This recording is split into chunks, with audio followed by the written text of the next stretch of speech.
আর কোরআনের অনুবাদটা হবে বাগে পাইলে, বাগে মানে বাগের ইয়াটা আমি কুমিল্লার ভাষায় বললাম সেবে। আল্লাহ কয় গোপনে গোপনে যেই কাফেরদের সাথে তোমরা বন্ধুত্ব করো, ইয়াফকাফুকুম, যদি তারা তোমাদেরকে সেবে পায়, ইয়াফকাফুকুম, যদি তারা তোমাদেরকে বাগে পায়, মানে যদি হাতের নিচে কখনো পায়া যায়, এখন তো চুপে চুপে বন্ধুত্ব করো, যদি কখনো ওই যে আমরা বলি সেবে পায়, ইয়াকুনু লাকুম আ'দা,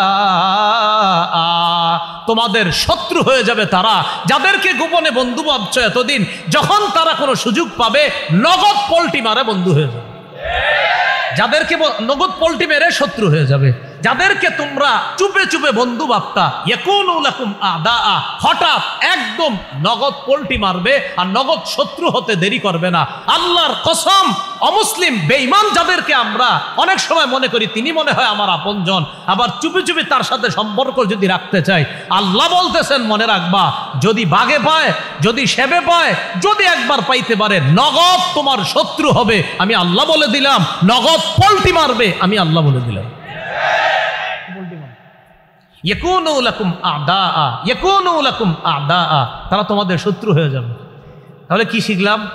চুপে চুপেও যদি কোনো ইসলাম বিদ্বেষী কোনো অমুসলিম কাফেরকে আমি বন্ধু মনে করি, আল্লাহ কয় সুযোগ পাইলে নগদ তোমার শত্রু বানাবে। আর কি করবে? ওয়ায়াবসুতু ইলাইকুম আইদিয়াহুম ওয়া আলসিনাতাহুম বিসসু, তোমাদের দিকে দুটা কষ্টের জিনিস প্রসারিত করবে। বলেন কয়টা কষ্ট? এক, হাত দিয়া কষ্ট দিতে চাবে, দুই, জবান দিয়ে। এক, হাত প্রসারিত করবে মারার জন্য, অর্থাৎ শারীরিক কষ্ট দিবে তোমাদেরকে, ওয়া আলসিনাতাহুম বিসসু, আরেকটা হলো জবান দিয়ে তোমাদেরকে কষ্ট দিবে। সারা পৃথিবীর বেঈমান শক্তি এখন জবানে ও অস্ত্র দিয়েও আমাদেরকে কষ্ট দিতেছে। এই জন্য আল্লাহ বলছে ইয়াবসুতু ইলাইকুম, হাত প্রসারিত করবে তোমাদের দিকে, আইদিয়াহুম, তাদের হাত, ও আলসিনাতাহুম, তাদের জিহ্বা, বিসসুই, কষ্ট দেওয়ার জন্য প্রসারিত করবে।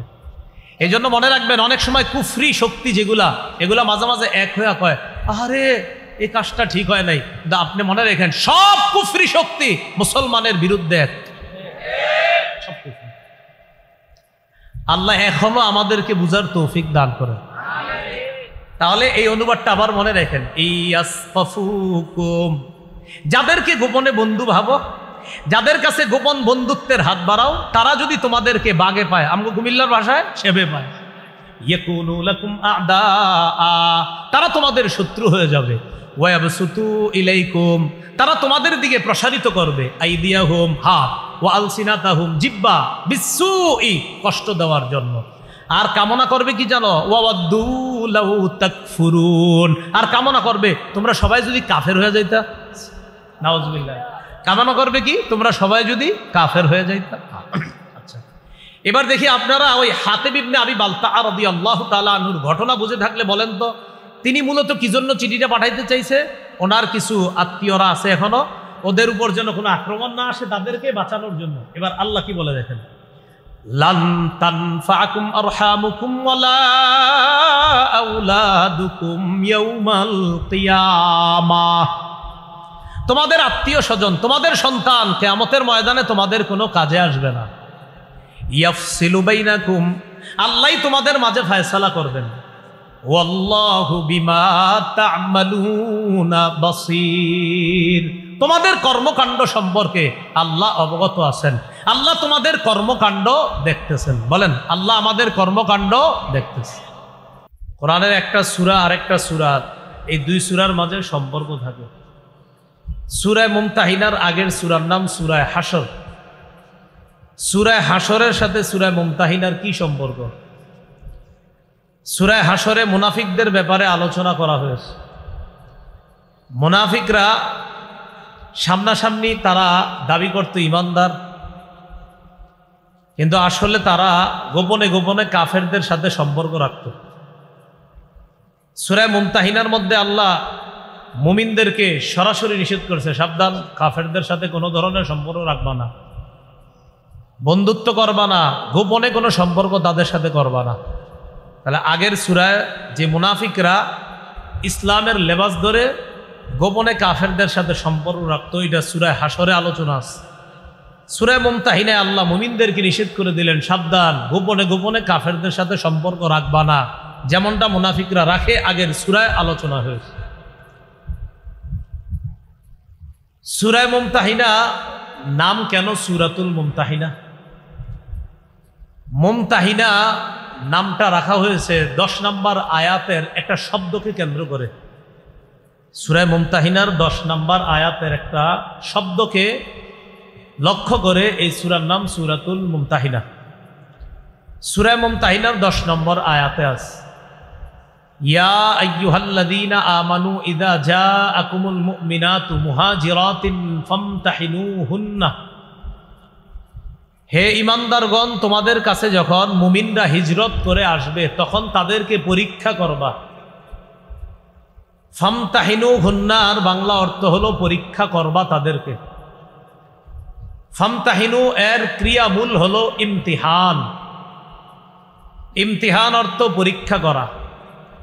ইমতিহানের ইসমে ফাইল ওয়াহিদ মুআন্নাসের সিগা হলো মুমতাহিনা। অতএব সূরাতুল মুমতাহিনা অর্থ হলো পরীক্ষাকারী সূরা। কি কারী সূরা? পরীক্ষাকারী সূরা। কেউ কেউ বলেন এই সূরার নাম সূরাতুল মুমতাহানা। প্রসিদ্ধ নাম হলো সূরাতুল মুমতাহিনা, হায়ের নিচে জের। কেউ কেউ বলেন না, এটার নাম সূরাতুল মুমতাহানা, হায়ের উপর জবর। মুমতাহিনা যদি হয় তাহলে এটার নাম হবে ইসমে ফাইল ওয়াহিদ মুআন্নাসের সিগা, অর্থ হবে পরীক্ষাকারী সূরা। আর যদি মুমতাহানা হয় তখন এটার উদ্দেশ্য হবে এটা ওয়াহিদ মুআন্নাস ইসমে মাফউলের সিগা। এর অর্থ হবে যাকে পরীক্ষা করা হয়, যেই নারীকে পরীক্ষা করা হয়। হায়ের নিচে জের হলে অর্থ হবে পরীক্ষাকারী সূরা, হায়ের উপর জবর হলে অর্থ হবে যেই নারীকে পরীক্ষা করা হয়। তো বেশিরভাগের মতে এটার নাম সূরাতুল মুমতাহিনা, হায়ের নিচে জের। তো যারা বলে মুমতাহানা তখন উদ্দেশ্য হবে এই সূরার মধ্যে নারীদেরকে পরীক্ষা করা হবে। অর্থাৎ মুমতাহানা অর্থ হবে যেই নারীকে পরীক্ষা করা হয়। সূরা আল্লাহ শুরু করেছেন, ইয়া আইয়ুহাল্লাযীনা আমানু লা তাত্তাখিযু আদুব্বি ওয়া আদুওয়াকুম আউলিয়া তুলকুনা ইলাইহিম বিল মাওয়াদ্দা وقد كفروا بما جاءكم من الحق يخرجون الرسول وإياكم أن تؤمنوا بالله ربكم إن كنتم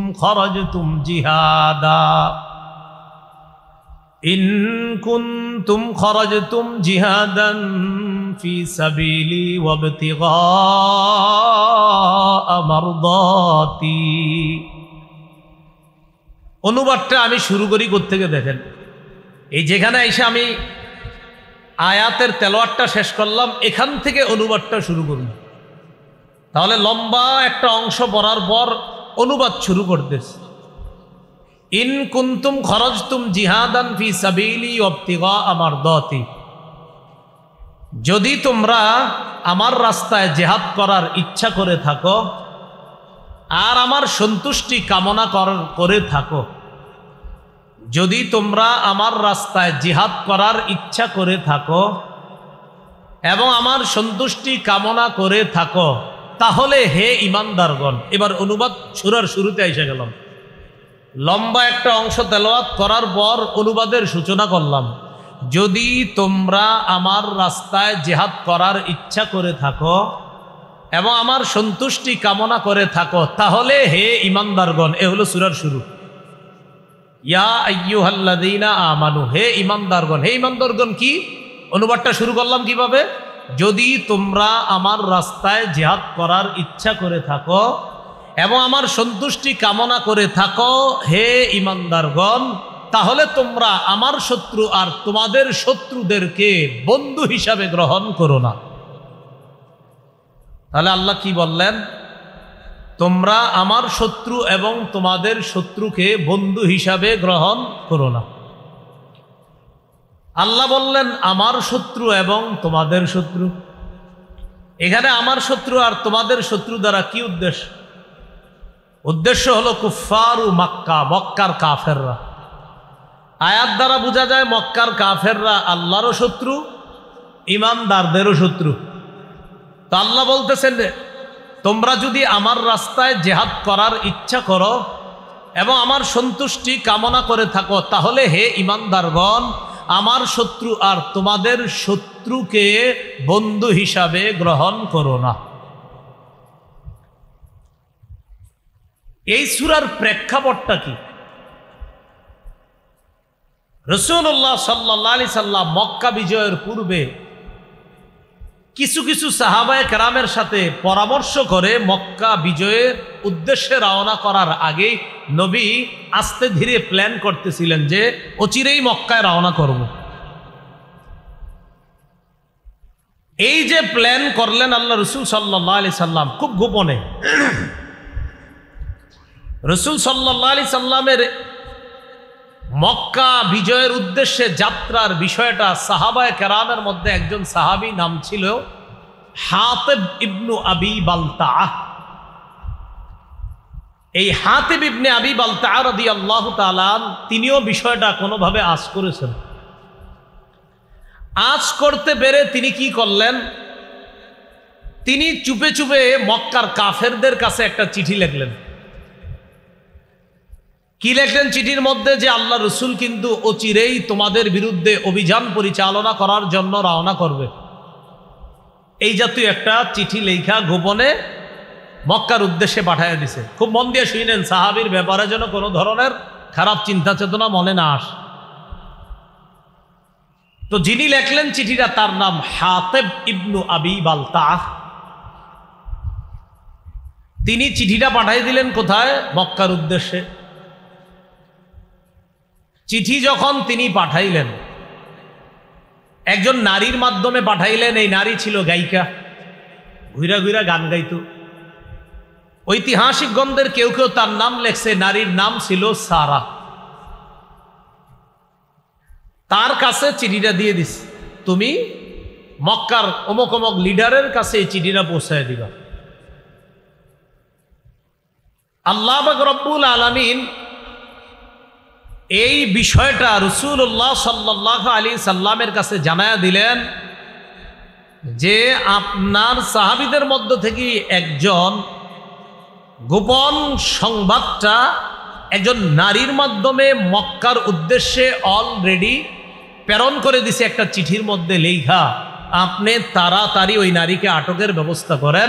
আল্লাহ পরিপূর্ণভাবে ওহির মাধ্যমে নবীকে বিষয়টা জানায়া দিলেন।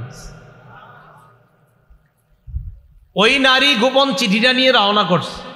আপনাদের মনে প্রশ্ন আসছে, হুজুর একজন সাহাবী এরকম গোপন চিঠি কেন লেখছে? আসছে না প্রশ্নটা? পুরাটা শুনেন, প্রশ্ন থাকবে না ইনশাআল্লাহ। এই বিষয়টা সহিহ বুখারীতে বিস্তারিতভাবে একটা হাদিসে আসছে। সহিহ বুখারীর 3007 নম্বর হাদিস। হাদিসের বর্ণনাকারী আলী ইবনে আবি তালেব রাদিয়াল্লাহু তাআলা আনহু। আলী রাদিয়াল্লাহু তাআলা আনহু বলেন, বাআসানি রাসূলুল্লাহ সাল্লাল্লাহু আলাইহি ওয়াসাল্লাম আনা ওয়াজ জুবাইর ওয়াল মিকদাদ ইবনুল আসওয়াদ। আলী রাদিয়াল্লাহু তাআলা আনহু বলেন, রাসূলুল্লাহ সাল্লাল্লাহু আলাইহি সাল্লাম ওহির মাধ্যমে বিষয়টা জেনে আমাদের তিনজনকে প্রেরণ করলেন ওই নারীকে আটক করার জন্য। কোন তিনজন? এই তিনজনের নাম যদি পারেন একটু কষ্ট করে মনে রাখবেন। বলেন, আলী, জুবাইর, মিকদাদ রাদিয়াল্লাহু আনহুম। কয়জন নাম বললাম? তিনজন, আলী, জুবাইর, মিকদাদ। তো হযরত আলী বলেন, বাআসানি রাসূলুল্লাহ সাল্লাল্লাহু আলাইহি সাল্লাম আনা, নবী আমাকে পাঠাইলেন, মানে আমি আলীকে পাঠাইলেন। ওয়াজ জুবাইর, এবং জুবাইরকে পাঠাইলেন। ওয়াল মিকদাদ ইবনুল আসওয়াদ, আর মিকদাদ ইবনুল আসওয়াদকে পাঠাইলেন। আমাদেরকে পাঠানোর প্রাক্কালে আল্লাহ রাসূল সাল্লাল্লাহু আলাইহি সাল্লাম বললেন, ইনতালিকু, তোমরা তাড়াতাড়ি রওনা করো। হাত্তা তাতু রাউজাতা খাখিন, রওনা করে তোমরা তাড়াতাড়ি রওজায়ে খাখ নামক একটা জায়গা আছে, ওই জায়গায় দ্রুত পৌঁছো তোমরা। আমার সাথে জায়গাটার নাম বলতে হবে, বলেন রওজায়ে খাখ, আবার রওজায়ে খাখ। রাসূলুল্লাহ সাল্লাল্লাহু আলাইহি সাল্লাম বললেন ইনতালিকু, রওনা করো, হাত্তা তাতু রাউজাতা খাখিন, তোমরা একটা জায়গায় গিয়ে খুব দ্রুত পৌঁছো। ওই জায়গাটার নাম জানি কি? খাখ। ফাইন্না বিহা যাইনা, সেখানে একজন মহিলা আছে, গায়িকা আছে, মাহা কিতাবুন, ওই মহিলার সাথে একটা চিঠি আছে। সুবহানাল্লাহ।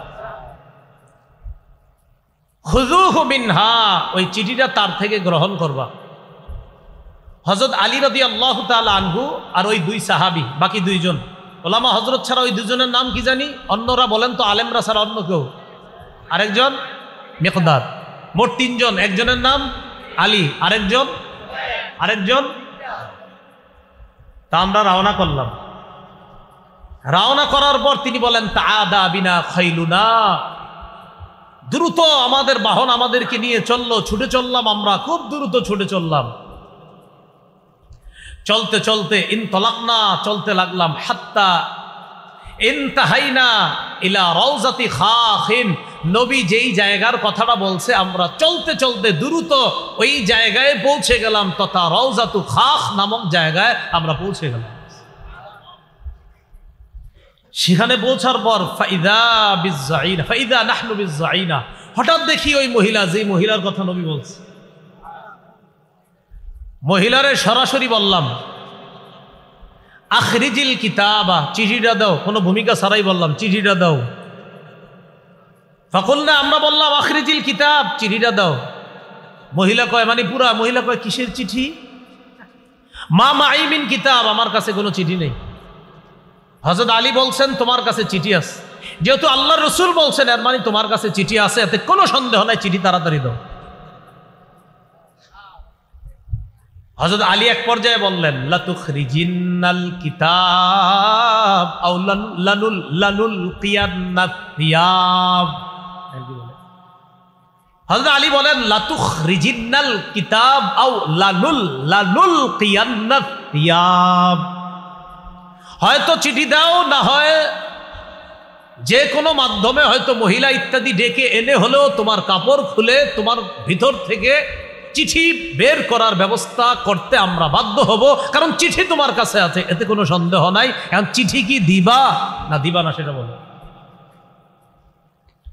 মহিলা কি করছে দেখেন, ফাখরাজাতহু মিন ইকাসিহা, খোপার ভিতর থেকে চিঠি বের করছে, চুলের খোপার ভিতর থেকে চিঠি বের করছে। চিঠি বের করার পর হযরত আলী, জুবায়ের, মিকদাদ তারা চিঠি নিয়ে তাড়াতাড়ি চলে আসছে মদিনায়। রাসূলুল্লাহ সাল্লাল্লাহু আলাইহি সাল্লামের কাছে চিঠি পৌঁছানোর পর চিঠি খুলে দেখা গেল ফাইদা ফীহি মিন হাতিব ইবনে আবি বালতা ইলা উনাসিন মিনাল মুশরিকিন মিন আহলি মক্কাহ ইউখবিরুহুম বিবাদি আমরি রাসূলিল্লাহি সাল্লাল্লাহু আলাইহি ওয়াসাল্লাম। চিঠি খোলা হলো, চিঠি খুলে দেখা গেল চিঠির মধ্যে লেখা হাতিব ইবনে আবি বালতার পক্ষ থেকে মক্কার মুশরিকদের উদ্দেশ্যে একটা চিঠি লেখা, যে চিঠির মধ্যে আল্লাহ রাসূলের কিছু বিষয় তাদেরকে অবগত করে ওই চিঠির মধ্যে বিভিন্ন বিষয় হাতিব ইবনে আবি বালতা লিখছে চিঠির মধ্যে। তাড়াতাড়ি ডাকছে, হাতিবকে ডাকো। হাতিব ইবনে আবি বালতা রাদিয়াল্লাহু তাআলা, সবাই বলেন রাদিয়াল্লাহু তাআলা, আবার বলেন সবাই, তাকে ডাকছে। ডাকার পর রাসূলুল্লাহ সাল্লাল্লাহু আলাইহি সাল্লাম বললেন মা হাদা ইয়া হাতিব, হাতিব এটা কি, এটা কি বলো। হাতিব ইবনে আবি বালতা বললেন লা তাজাল আলাইয়া ইয়া রাসূলুল্লাহ, হুজুর আমার ব্যাপারে দ্রুত সিদ্ধান্ত নিয়েন না, আমার কথা একটু শুনেন। রাসূলুল্লাহ সাল্লাল্লাহু আলাইহি সাল্লামকে হাতিব ইবনে আবি বালতা এবার বললেন হুজুর আমি এই চিঠিটা লিখছি মক্কার মুশরিকদের কাছে, আপনি আমার ব্যাপারে দ্রুত সিদ্ধান্ত নিয়েন না, চিঠিটা আমি লিখছি তাদের কাছে। আপনার সাথে যে মুহাজির সাহাবী যারা আছে ইয়া রাসূলুল্লাহ, কানা মাআকা মিনাল মুহাজিরিন লাহুম কারাবাতুন ইয়াহমুনা বিহা আমওয়ালাহুম ওয়া আহলিহিম। আপনার সাথে যে মুহাজির সাহাবী যারা আছে তাদের আত্মীয় স্বজন মক্কায় আছে।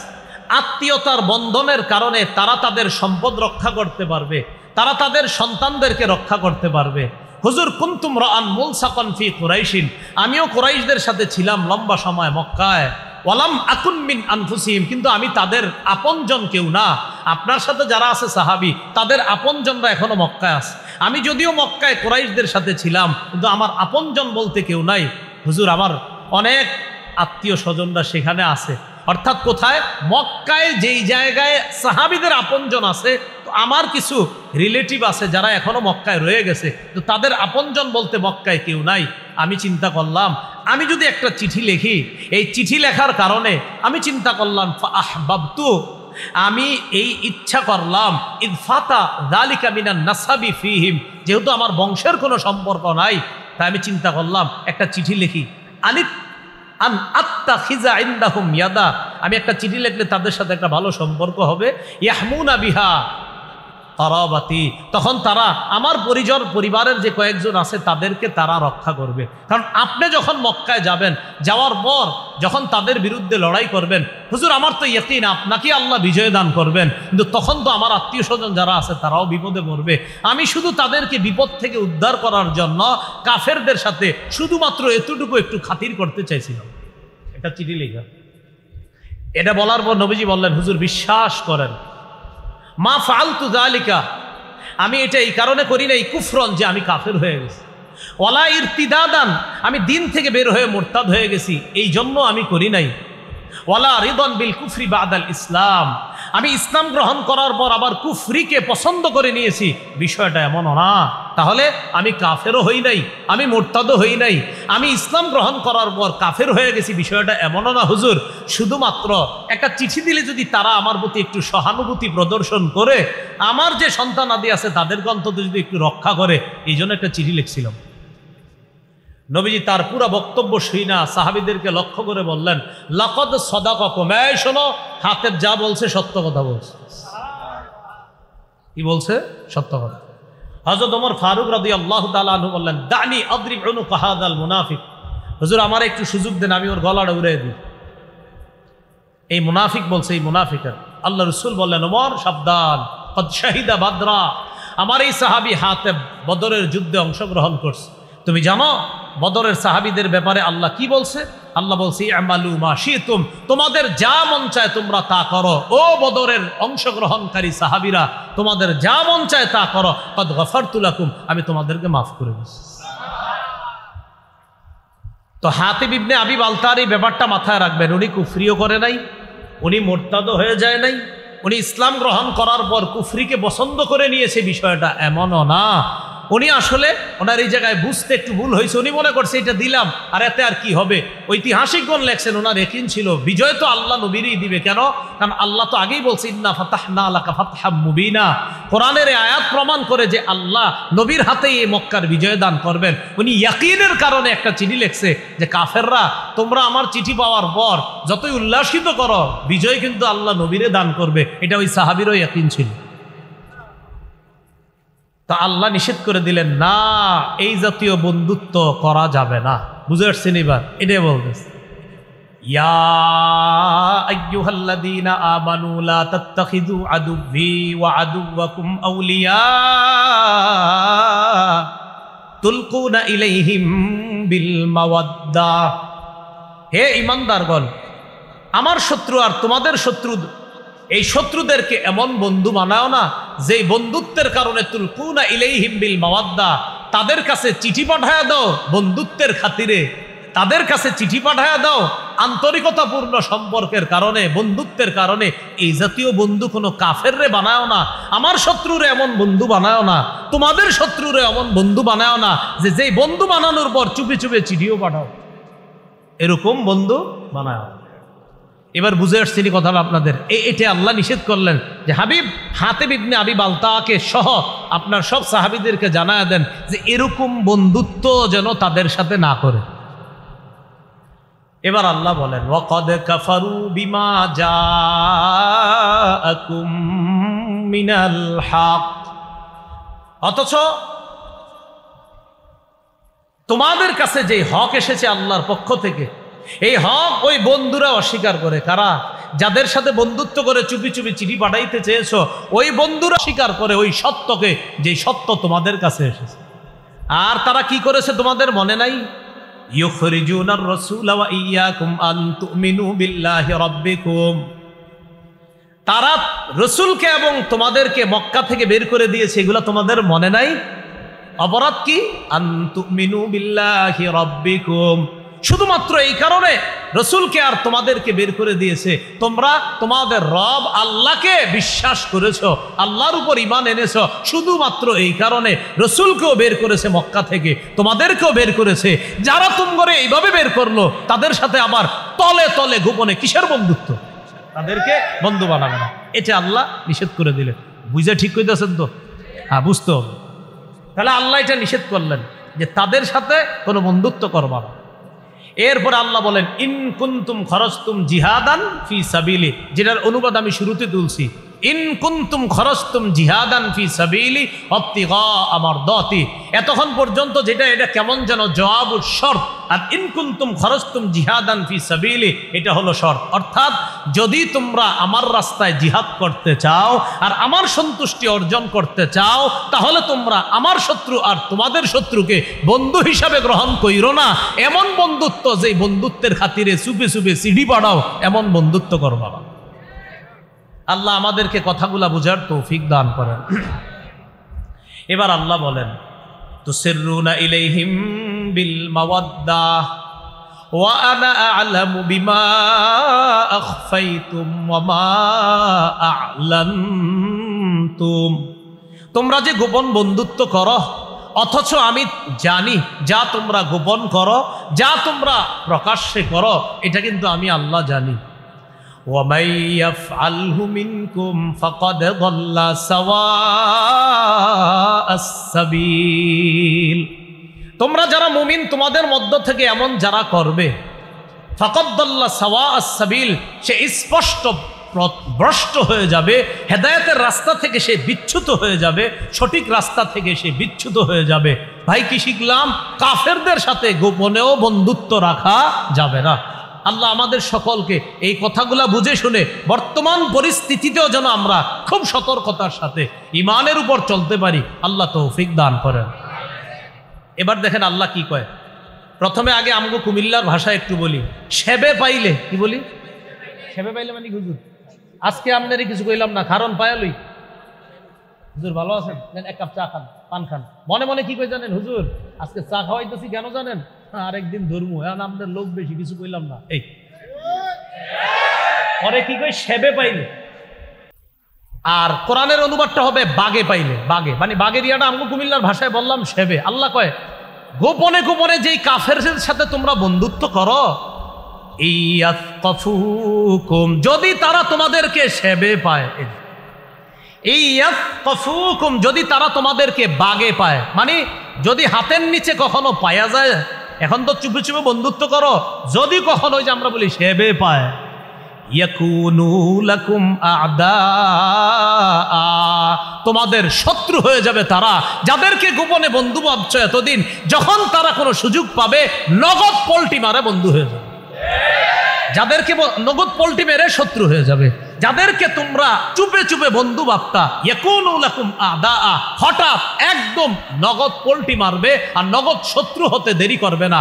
আল্লাহর কসম, অমুসলিম বেঈমান যাদেরকে আমরা অনেক সময় মনে করি তিনি মনে হয় আমার আপনজন, আবার চুপি চুপি তার সাথে সম্পর্ক যদি রাখতে চাই, আল্লাহ বলতেছেন মনে রাখবা, যদি বাগে পায়, যদি সেবে পায়, যদি একবার পাইতে পারে, নগদ তোমার শত্রু হবে, আমি আল্লাহ বলে দিলাম।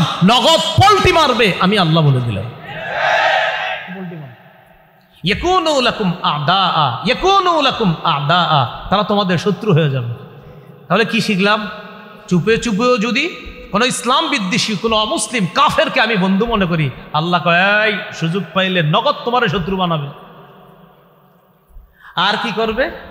ওয়ায়াবসুতু ইলাইকুম আইদিয়াহুম ওয়া আলসিনাতাহুম বিসসু, তোমাদের দিকে দুটা কষ্টের জিনিস প্রসারিত করবে। বলেন কয়টা কষ্ট? এক, হাত দিয়ে কষ্ট দিতে চাবে, দুই, জবান দিয়ে। এক, হাত প্রসারিত করবে মারার জন্য, অর্থাৎ শারীরিক কষ্ট দিবে তোমাদেরকে, ও আলসিনাতাহুম বিসসু, আরেকটা হলো জবান দিয়ে তোমাদেরকে কষ্ট দিবে। সারা পৃথিবীর বেঈমান শক্তি এখন জবানে ও অস্ত্র দিয়েও আমাদেরকে কষ্ট দিতেছে।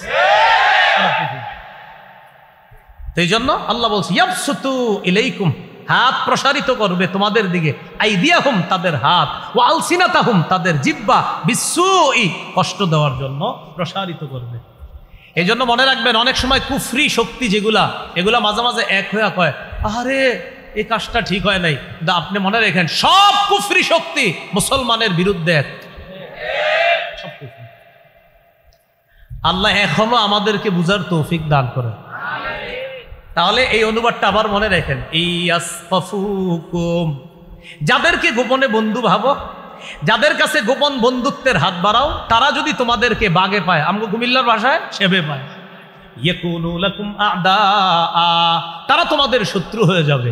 ওয়ায়াবসুতু ইলাইকুম, তারা তোমাদের দিকে প্রসারিত করবে, আইদিয়াহুম, হাত, ওয়া আলসিনাতাহুম, জিহ্বা, বিসসুই, কষ্ট দেওয়ার জন্য। আর কামনা করবে কি জানো? ওয়াওয়াদ্দু লাউ তাকফুরুন, আর কামনা করবে তোমরা সবাই যদি কাফের হয়ে যাইতা। নাউজুবিল্লাহ।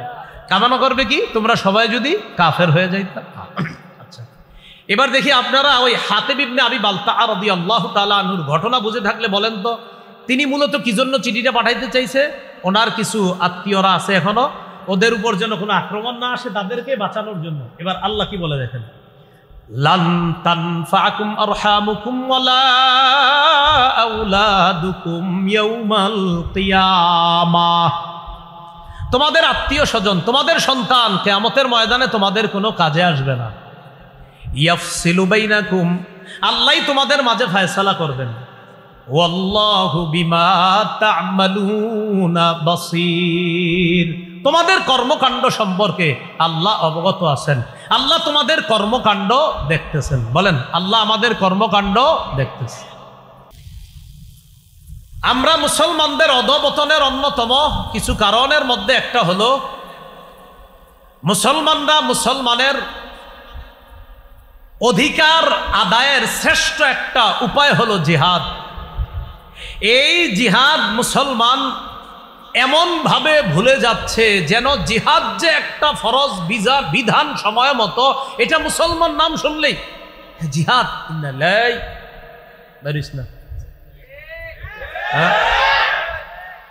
যে মাওলানা জুনায়েদ আল হাবিব সাহেব নাকি বলছে আগামীকাল আছে নবীর ইজ্জত নিয়ে কথা বলছে, একজন মিছিল আছে। হ্যাঁ আব্বা বলছিল তো গতকাল জুমার নামাজে, তোই আজকে হুজুর বলছে আমাদের এলাকাবাসী নিয়ে যাবে। হুজুর যাক, তুই যাইস না,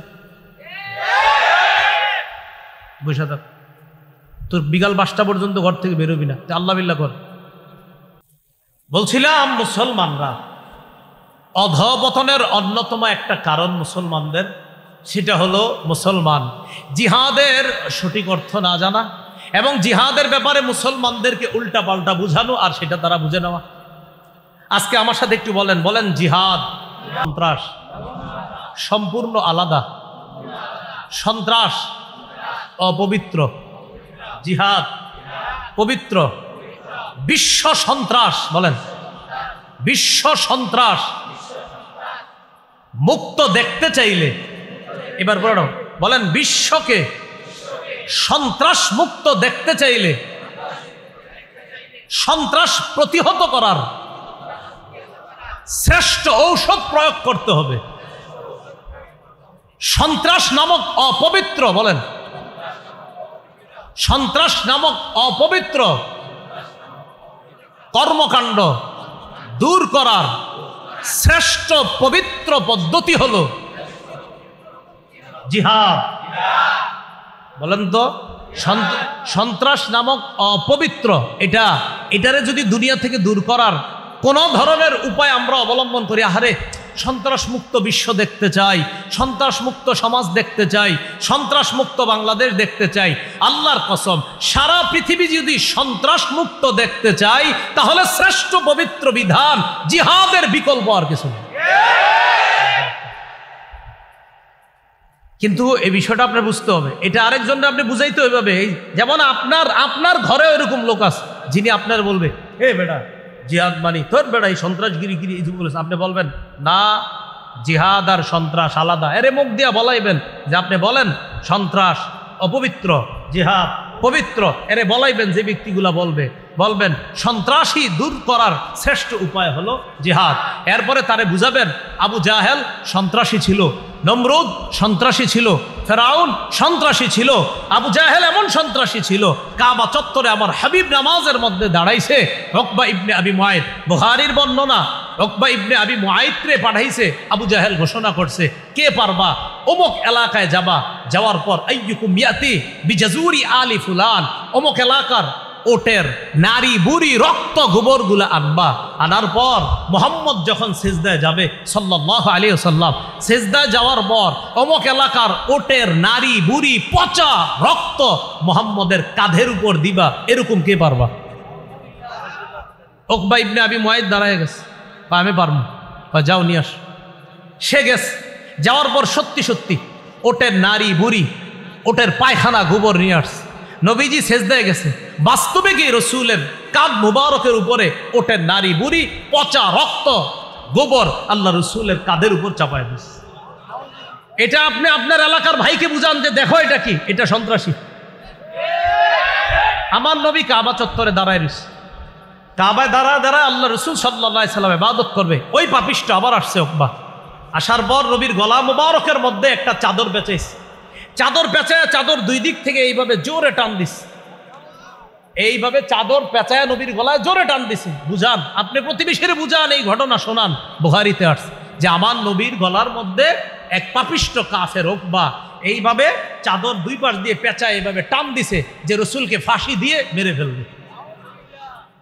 আবু বকর সিদ্দিক রাদিয়াল্লাহু তাআলা আনহু আসছে, আসার পর তার একটা ধাক্কা মারছে, ধাক্কা মেরে আবু বকর সিদ্দিক রাদিয়াল্লাহু তাআলা আনহু বললেন আতাকতুলুনা রাজুলান আইয়াকুলা রাব্বি আল্লাহ ওয়া ক্বাদ জাআকুম বিল বাইয়িনাতি মির রাব্বিকুম, একটা মানুষকে কি এই কারণে তোমরা হত্যা করবা যে ব্যক্তি বলে আমার রব হলেন আল্লাহ, রব্বি আল্লাহ, যে ব্যক্তি বলে আমার রব হলো আল্লাহ, ওয়া ক্বাদ জাআকুম বিল বাইয়িনাতি মির রাব্বিকুম, আর তিনি এই রব যে আল্লাহ এটার সপক্ষে তোমাদের কাছে প্রমাণ আদিও পেশ করেছে, এগুলা নিয়ে উপস্থিত হয়েছে, এরপরেও কি লোকটাকে তোমরা হত্যা করবা?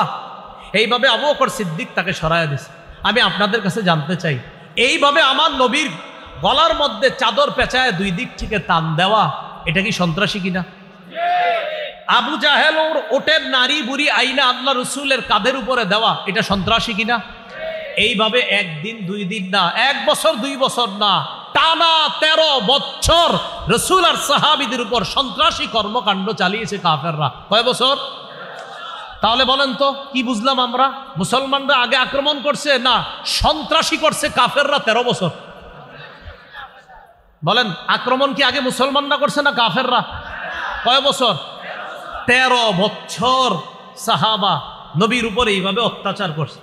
এরপর 13 বছর পর আল্লাহ আয়াত নাজিল করছে সূরা হজর 39-40 নম্বর আয়াত। আল্লাহ বলেন উযিনা লিল্লাযীনা ইউকাতালুনা বিআন্নাহুম যুলিমু, যাদেরকে আক্রমণ করা হচ্ছে উযিনা, এবার তাদেরকে জিহাদের অনুমতি দেওয়া হলো। উযিনা অনুমতি দেওয়া হয়েছে, লিল্লাযীনা ইউকাতালুনা, যাদেরকে আক্রমণ করা হচ্ছে তাদেরকে জিহাদের অনুমতি দেওয়া হলো। কেন? বিআন্নাহুম যুলিমু, তাদেরকে জুলুম করা হয়েছে, তারা মাজলুম। এই তারা কারা? নবী আর সাহাবায়ে কেরাম। কত বছর? কত বছর? এইভাবে আপনি পাশের এলাকার লোকটারে বুঝান, বুঝায় বলেন কাকা এই 13 বছর যে কাজগুলো করছে ঠিক হয়েছে, তখন বলবে না এগুলো তো অন্যায় হয়েছে, আবু জাহেল তো কামগুলো ঠিক করে নাই। তখন আপনি বলবেন এরপর আল্লাহ 13 বছর পর জিহাদের বিধান দিয়েছে, এই সন্ত্রাস নামক অপবিত্রতা দূর করার জন্য পবিত্র জিহাদ আল্লাহ দিয়েছেন। 13 বছরের অপবিত্রতা যেন দূর করে, তখন আল্লাহ জিহাদের বিধান দিয়েছে। তাহলে অপবিত্র সন্ত্রাসগিরি কয় বছর করছে কাফেররা? এরপরে জিহাদের বিধান দিয়েছে। এইভাবে আপনি এটা পার্সোনালি বুঝাইতে হবে, আগে মুখ দিয়ে স্বীকার করাইবেন। কাকা বলেন আবু জাহেল কামটা ঠিক করছে, তো বলবে না। বলেন উকবা এই কাজটা ঠিক করছে, বলবেন না। তখন জিজ্ঞেস করবেন ওনারে, বলেন তো কি করা দরকার, বলবে আরে আমি থাকলে তো ওর খবর আছিল, বলবে উনি। বলবেন হ্যাঁ, এই 13 বছর শুধু সহ্য করছে, এরপর আল্লাহ বিধান দিছে, সাহাবাদের মন চাইছে কিছু করতে, করে নাই কেন? আল্লাহ বলে নাই 13 বছর পর উযিনা, তখন আল্লাহর পক্ষ থেকে অনুমতি দাও। পরের আয়াতে আল্লাহ বলে, সূরা হজের 40 নম্বর আয়াত, তারা কারা যাদেরকে আক্রমণ করা হয়েছে? আল্লাযীনা উখরিজু মিন দিয়ারিহিম বিগাইরি হাক্কিন ইল্লা আইয়াকুলু রাব্বুনাল্লাহ, যাদেরকে তাদের ঘর থেকে বের করে দেওয়া হয়েছে অন্যায়ভাবে। তাদের অন্যায়টা কি? বলার পরে নাউজুবিল্লাহ পড়বেন। তাদের অন্যায় হলো তারা এটা বলতো আমাদের রব হলো আল্লাহ। আল্লাহকে রব বলাটা কাফেররা অন্যায় হিসেবে সাব্যস্ত করছে। আল্লাহ আমার রব, এটা হলো অন্যায় তাদের, যে তোমরা আল্লাহর রব বলবা। আল্লাহ কয় তারা বলতো আমাদের রব আল্লাহ, কাফেররা এটাকে অপরাধ সাব্যস্ত করে তাদেরকে মক্কা থেকে বের করে দিচ্ছে। এবার আল্লাহ বলেন, ওয়ালাউলা দাফউল্লাহিন নাস বা'দাহুম বিবা'দিল লাহুদ্দিমাস সাওয়ামি'ু ওয়া বি'উ ওয়া সালাওয়াতু ওয়া মাসাজিদু ইউযকারু ফীহা ইসমুল্লাহি কাসীরা। জিহাদের বিধান দেওয়ার মাধ্যমে আমি আল্লাহ যদি একজন মানুষের মাধ্যমে আরেকজন মানুষকে প্রতিহত না করতাম, মানে মুজাহিদদের মাধ্যমে যদি অপরাধীদেরকে আমি প্রতিহত না করতাম যুগে যুগে, লাহুদ্দিমাত সাওয়ামি'ু, তাহলে খ্রিস্টানদের যে ইবাদতখানা আশ্রম ধ্বংস হয়ে যেত।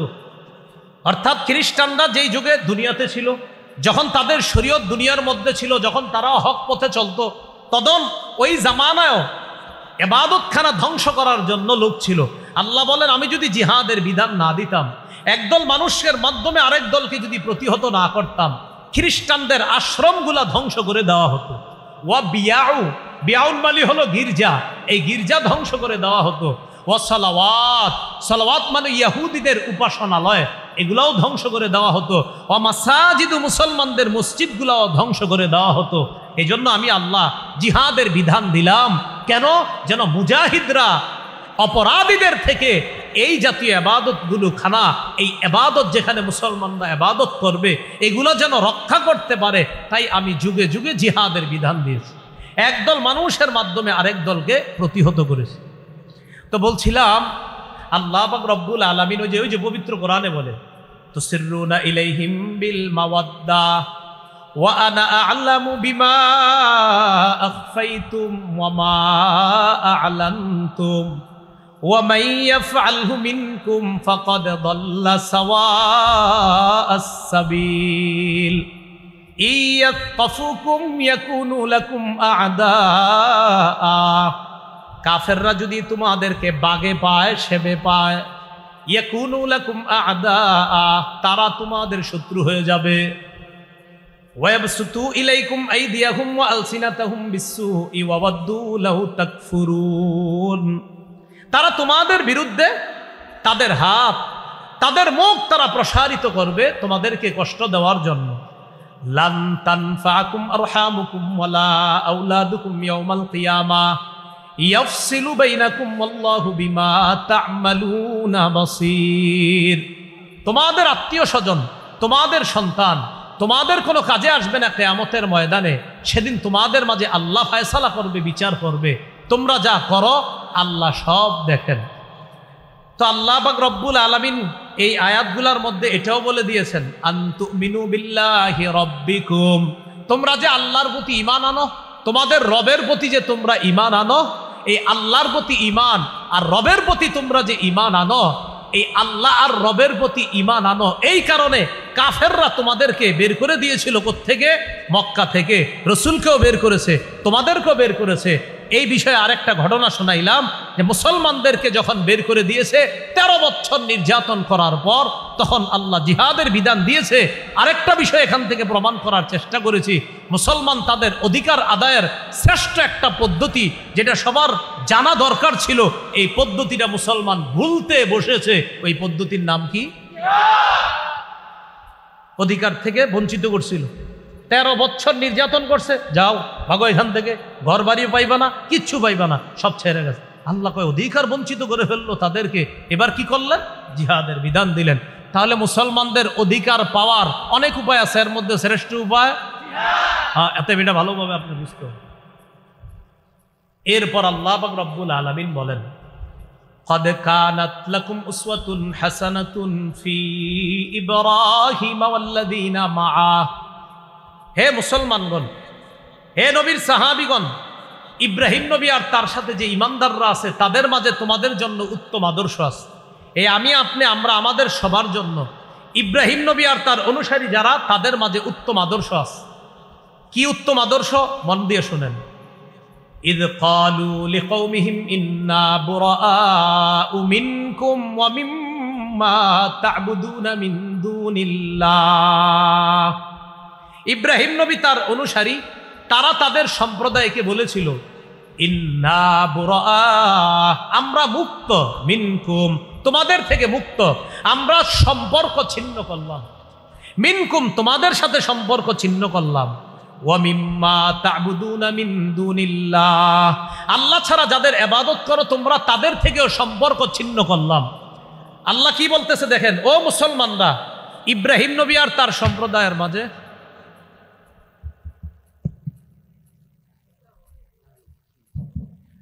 আল্লাহ পাক রব্বুল আলামিন বলেন, ও মুসলমানরা, ইব্রাহিম নবী আর তার সম্প্রদায়ের মাঝে, ইব্রাহিম নবী আর তার সাথে যারা ঈমানদার তাদের মাঝে তোমাদের জন্য আদর্শ আছে। কয় কিসের মাঝে?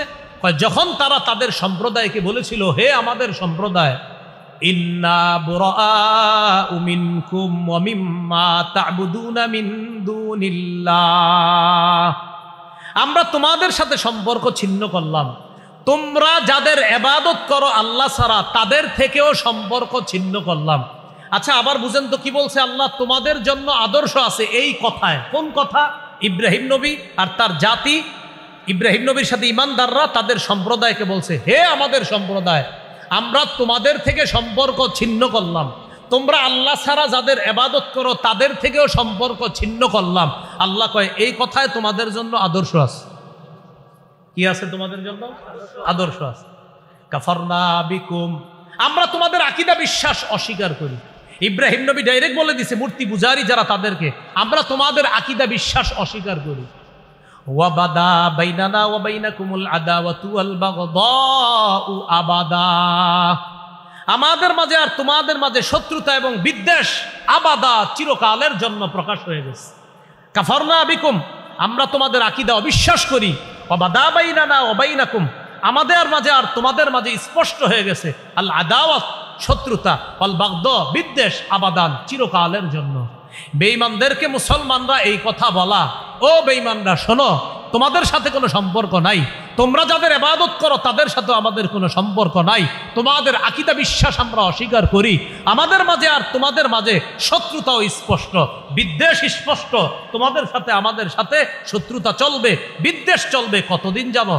হাত্তা তুমিনু বিল্লাহি ওয়াহদা, যতদিন এক আল্লাহকে আল্লাহ বলে না মানবা,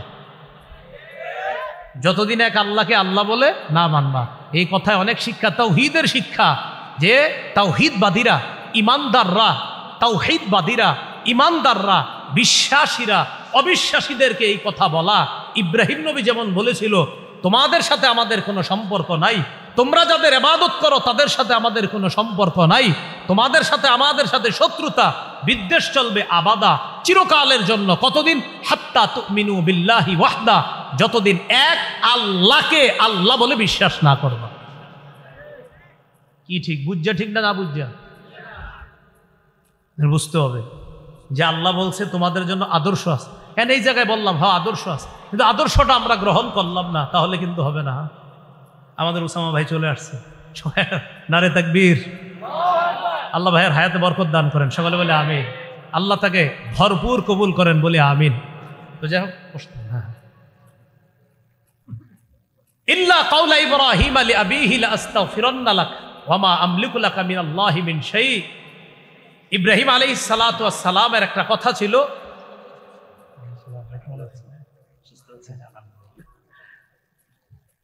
ইল্লা কাউলা ইব্রাহিম লি আবিহি লা আস্তাগফিরান্না লাক ওয়া মা আমলিকু লাকা মিনাল্লাহি মিন শাই।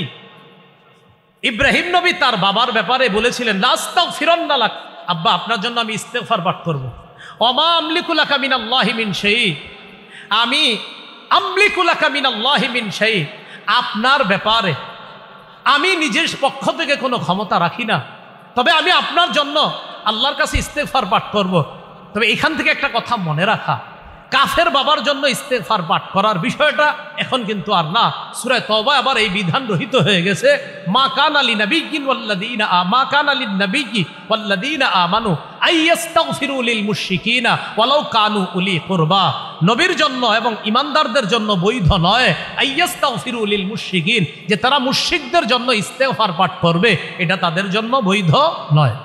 বাকি ইব্রাহিম আলাইহিস সালাতু ওয়াস সালামের ব্যাপারে মুফাসসিরিনে কেরাম লিখেছেন উনি ওনার বাবার ব্যাপারে যে বলছিলেন যে আমি আপনার জন্য ইস্তেগফার পাঠ করব।